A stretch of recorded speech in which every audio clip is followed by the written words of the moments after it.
everybody. Ronnie Duncan back with you on Old School Football. Ronnie Duncan here on WBNX with the Slammin' Sportscast, brought to you by Cleveland Federated Auto Parts, Autorama. The King, as he likes to be called, LeBron James, continues to earn his stripes as a possible candidate for the MVP as the Cavaliers get ready for the Milwaukee Bucks on Saturday. On Wednesday, LeBron in rare form, 41 points. Cavaliers beat the Detroit Pistons 101-97.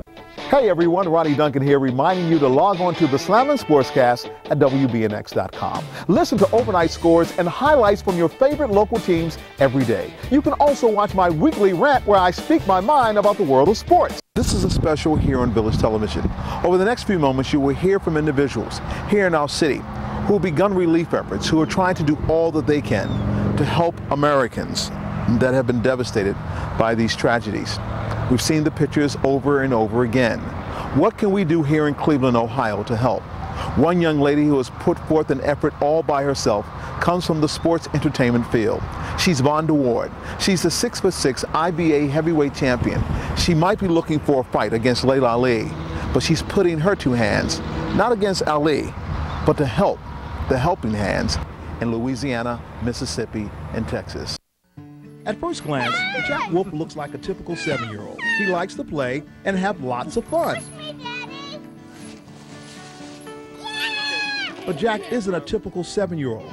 Jack has Duchenne muscular dystrophy, and his life won't be typical at all. It's a long journey.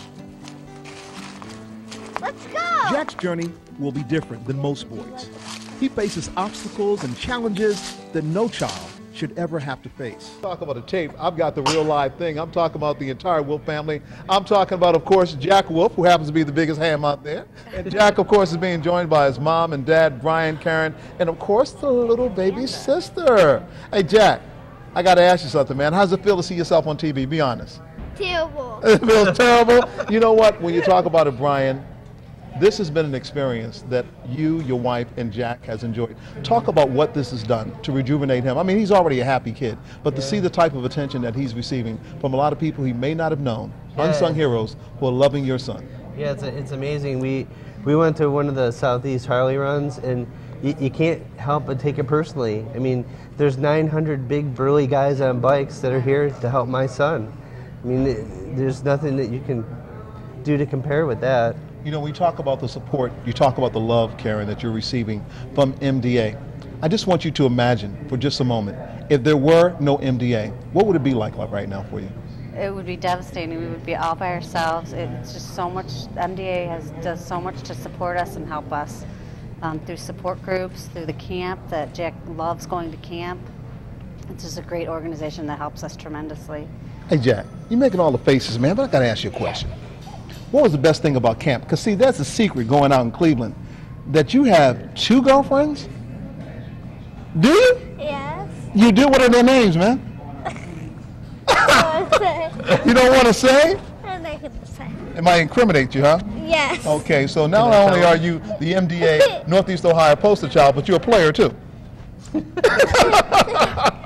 guys say hi to Danielle and Marina? Hey! Oh. I'm sorry, you didn't want anybody to know.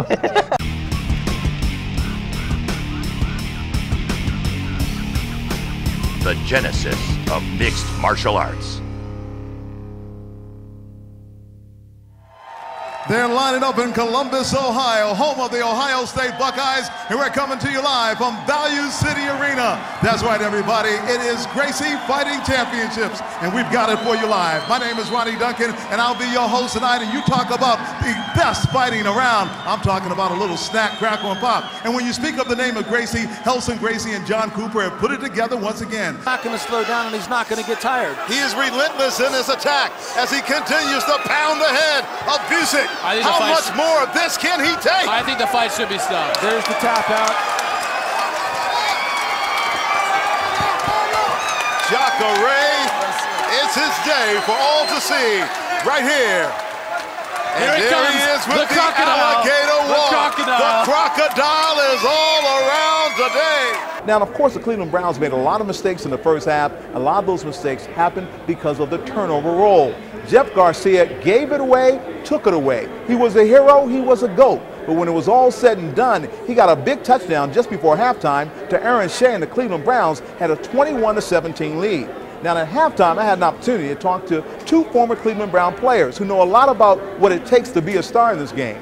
One was Ben Davis, the other Reggie Langhorne. They talked about what they thought the Browns did in the first half. Studies have shown that the high school graduation rate for African American males nationwide is dwindling.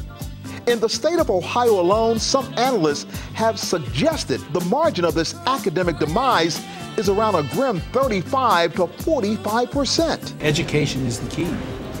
And within the African American community, unfortunately, too many of these young men who have great potential for a variety of reasons, and the reasons are complex, I think, for a variety of reasons, are not staying in school, not finishing school, and cutting short the potential that they have.